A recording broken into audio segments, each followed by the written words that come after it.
Hello students, today we are going to start a new chapter and chapter name is your bank reconciliation statement.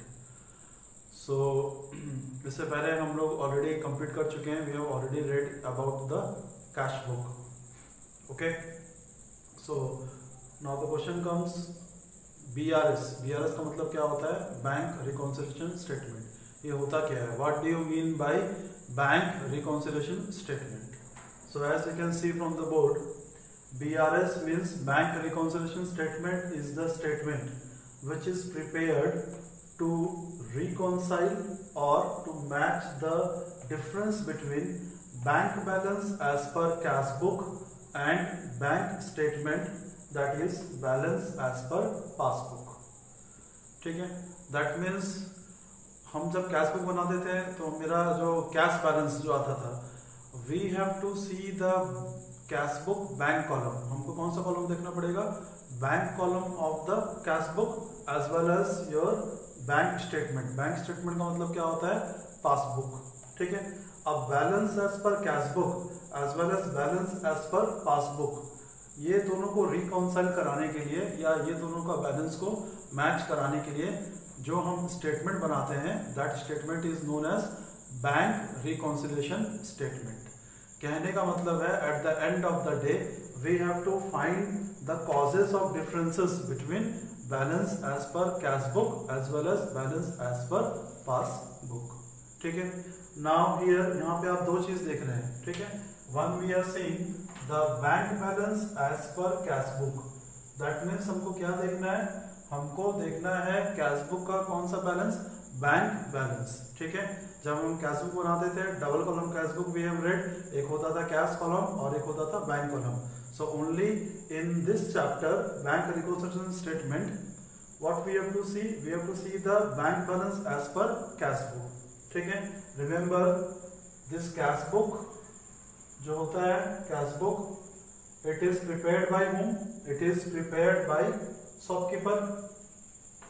It is prepared by shopkeeper or you can say businessman. हम लोग बनाते हैं. Okay, cash book क्यों बनाते हैं?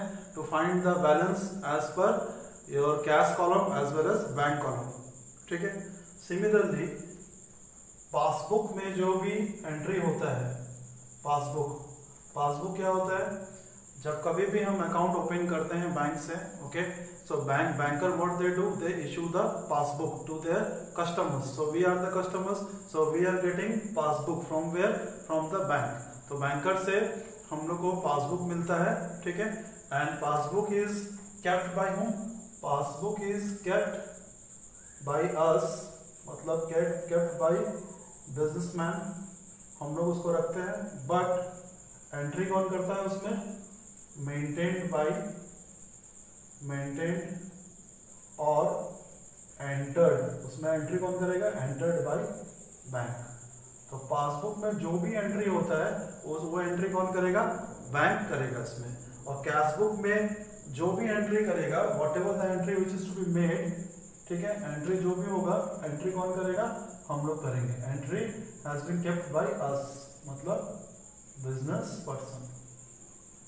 It is kept and entered by us, whereas passbook वो क्या होता है? वो हम लोग रखते हैं, लेकिन उसमें एंट्री कौन करेगा? एंट्री उसमें बैंकर करेगा.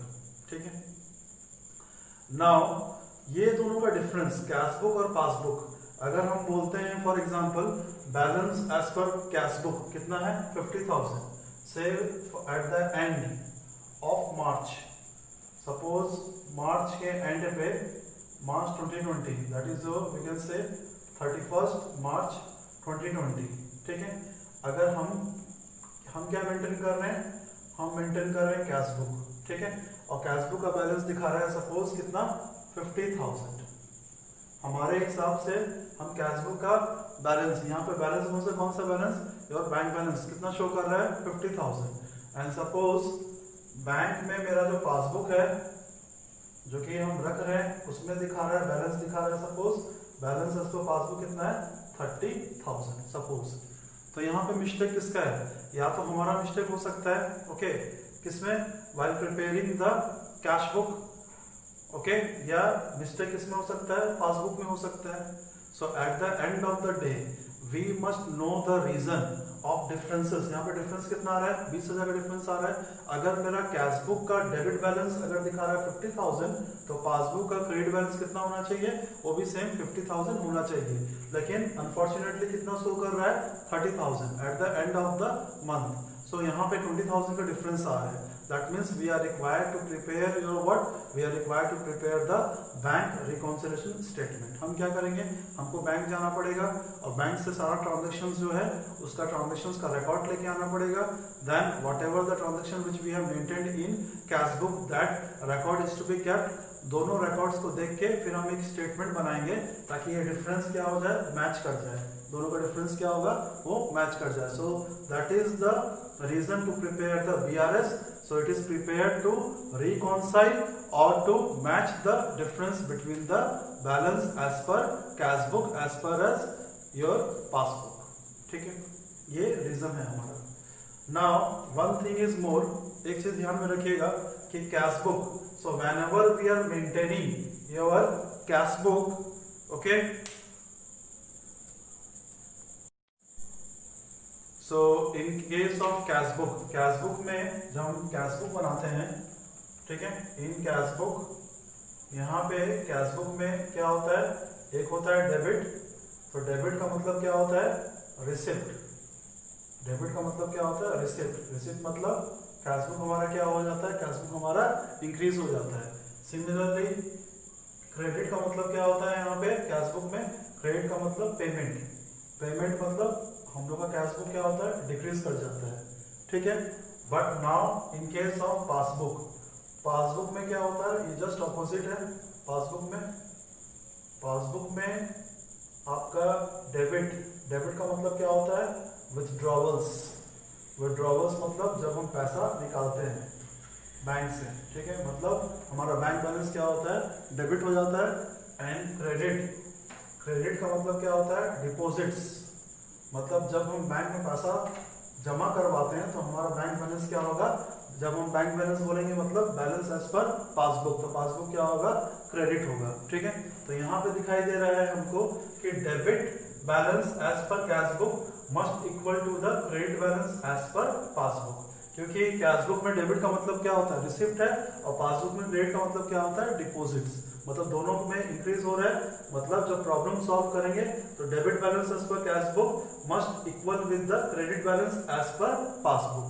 अगर हम पैसा जमा करवा रहे हैं बैंक में तो एक तरफ मेरा कैशबुक क्या होगा, डेबिट होगा, एक तरफ पासबुक मेरा क्या होना चाहिए, passbook must be credited. Similarly cashbook का क्रेडिट का मतलब क्या होता है, payment. So credit balance of the cashbook must match with the debit balance as per passbook. अगर हम पैसा विड्रॉ कर रहे हैं बैंक से मतलब कैशबुक क्या होगा, कैशबुक मेरा डिक्रीज हो जाएगा, कम हो जाएगा। सिमिलरली पासबुक भी मेरा कम होना चाहिए, but in this case cashbook would be credited and passbook would be debited. तो जस्ट ऑपोजिट होता है। अगर कैशबुक डेबिट होता है तो पासबुक क्या होगा, क्रेडिट होगा। अगर कैशबुक क्रेडिट होता है तो पासबुक क्या होना चाहिए, पासबुक डेबिट होना चाहिए। सो दिस इज द फंडा of understanding your BRS, that is your bank reconciliation statement. Okay, now we have to see the reason of differences between balances as per cash book and passbook. अब हमको देखना है, जैसे हम देखे थे कि बैलेंसेस पर कैशबुक कितना है 50,000, बैलेंसेस पर पासबुक कितना दिखा रहा है 30,000। दैट मीन्स 20,000 का जो डिफरेंस आया था वो डिफरेंस किस रीजन से आया था, what are the various differences और causes of differences between the balances as per cash book as well as passbook. ठीक है, तो today we will discuss your one point, actually there has been the 2 points has been there. Okay, so one point we will discuss today. First reason is your differences due to timing. पहला difference क्या होता है, reason क्या है difference आने के लिए, differences due to timing. और सेकंड डिफरेंस क्या होता है, transactions recorded by the bank. ठीक है, so differences due to timing, ये क्या होता है डिफरेंसेस ड्यू टू टाइमिंग। देखो टाइमिंग का मतलब क्या होता है, टाइम गैप। ठीक है, so there is always a time gap. यहाँ पे दिखाई दे रहा है that there is always a time gap between recording of transactions in the books of accounts. Books of accounts का मतलब क्या होता है, किसमें हम मेंटेन करेंगे, कैश बुक में। ठीक है, and it being recorded by the bank. जब हम रिकॉर्डेड बाय द बैंक बोलेंगे मतलब किस में होगा एंट्री, पासबुक में, ठीक है। तो बोला गया है कि there has been always the time gap, एक टाइम गैप आ जाता है, ठीक है, between the recording of transaction in the cash book as well as recording of transaction in the bank और इन पासबुक, ठीक है। क्या क्या हो सकता है इसमें, it has been further divided into two parts. इसमें क्या है, इसमें दो चीज आ जाएगा इसमें, ठीक है। फर्स्ट बिट क्या आएगा, फर्स्ट बिट आएगा check issued but not presented for payment. So check issued but not presented for payment, ठीक है। तो यहाँ पे क्या होता है, जब कभी भी चेक हम इशू करते हैं, ठीक है, इशू का मतलब क्या, देना, ठीक है। So what happens, our cash book, जब हम चेक किसी को इशू करते हैं तो कैश बुक विल डिक्रीज। हम कहाँ एंट्री करेंगे, we are making the entry on the credit side, on the credit side of the cash book. हम लोग कहाँ एंट्री करते हैं, हम लोग credit side of the cash book हम लोग एंट्री करते हैं, मतलब कैश बुक हमारा क्या हो जाता है, डिक्रीज हो जाता है। And this transaction is to be done immediately. ये क्या होता है, immediately we are recording the transaction and our cash book it your decreases, okay, but not been presented for payment। not been presented for payment मतलब क्या, हम check तो issue किए हैं लेकिन हम ये मान के चल रहे हैं कि हमारा अकाउंट से भी पैसा कटेगा, but till now it has not been presented for payment. That means cheque has not been encash, वो चेक को बैंक में ले जाके वो प्रेजेंटेशन नहीं हुआ पेमेंट के लिए। दैट मीन्स पासबुक जो है हमारा, पासबुक मतलब बैंक का अकाउंट से पैसा कटना चाहिए था, मतलब इट मस्ट बी डेबिटेड, मतलब पासबुक क्या होना चाहिए था, पासबुक भी डेबिट होना चाहिए था। But since it has not been presented for payment, so that means passbook has remain unaffected, मतलब पासबुक में कोई एंट्री नहीं हुआ है, और you can say that no entry has been done in the passbook on that particular date, okay, so that means there has been the difference। एक तरफ हमारा कैश बुक क्या हो गया, डिक्रीज कर गया, दूसरी तरफ हमारे पासबुक में कोई एंट्री नहीं हुआ, क्यों, because the cheque has not been presented for payment. Suppose हम चेक इशू किए 28 मार्च को, ठीक है, 20,000 का, but it has not been presented for payment. तो जिस दिन हम चेक इशू करेंगे 28 मार्च को तो कैश बुक हमारा क्या हो जाएगा, डिक्रीज हो जाएगा, ठीक है। सपोज 29 मार्च पड़ गया आपका सैटरडे, तो बैंक क्लोज है। 30 मार्च पड़ गया संडे, तो बैंक वो भी क्लोज हो गया।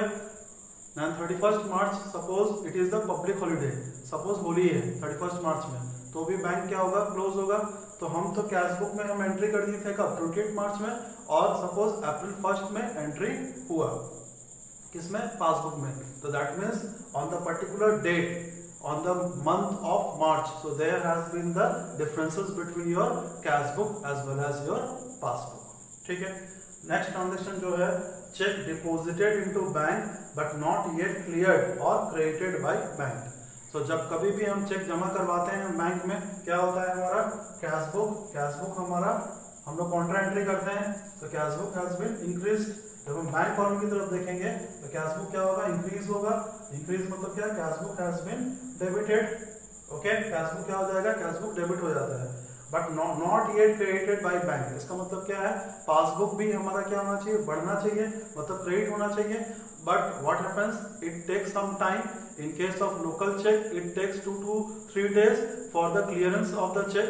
बैंकर क्या करता है, वो चेक को क्लियरेंस के लिए भेजता है, and after the clearance of the cheque only the account has been credited by the banker, okay, and in case of outstanding check it takes more than 4 to 5 days, okay। So in this case what we do, we increase our cash book हमारा क्या हो गया, increase हो गया, but since it has not yet been cleared और credited by bank, जब तक check को क्लियरेंस के लिए नहीं भेजा जाएगा, जब तक क्लियरेंस नहीं मिलेगा तब तक अकाउंट आपका क्या होगा, क्रेडिट नहीं होगा। That means in this case passbook क्या होना चाहिए, पासबुक मस्ट बी क्रेडिटेड, मतलब पासबुक क्रेडिट होना चाहिए। अगर हम चेक भेज रहे हैं और साथ ही साथ अगर पासबुक क्रेडिट हो गया तो कुछ डिफरेंस नहीं आएगा। That means there is no difference between the your cash book as well as your passbook. But in this case, since check has not yet been created by bank, so that means cash book has been debited and passbook remains your what, passbook remains unaffected, मतलब passbook में कोई entry नहीं हुआ है। That means cash book बढ़ गया है और पासबुक में कोई एंट्री नहीं हुआ। क्यों नहीं हुआ? Because it has not yet been cleared और credited by bank. Okay, so this is the reason for the differences due to timing, reason of differences between your cash book and the passbook. So in the next class we will discuss about the various transactions which has been recorded by the bank which brings the differences between cash book as well as your passbook. Okay, thank you, that's all for today.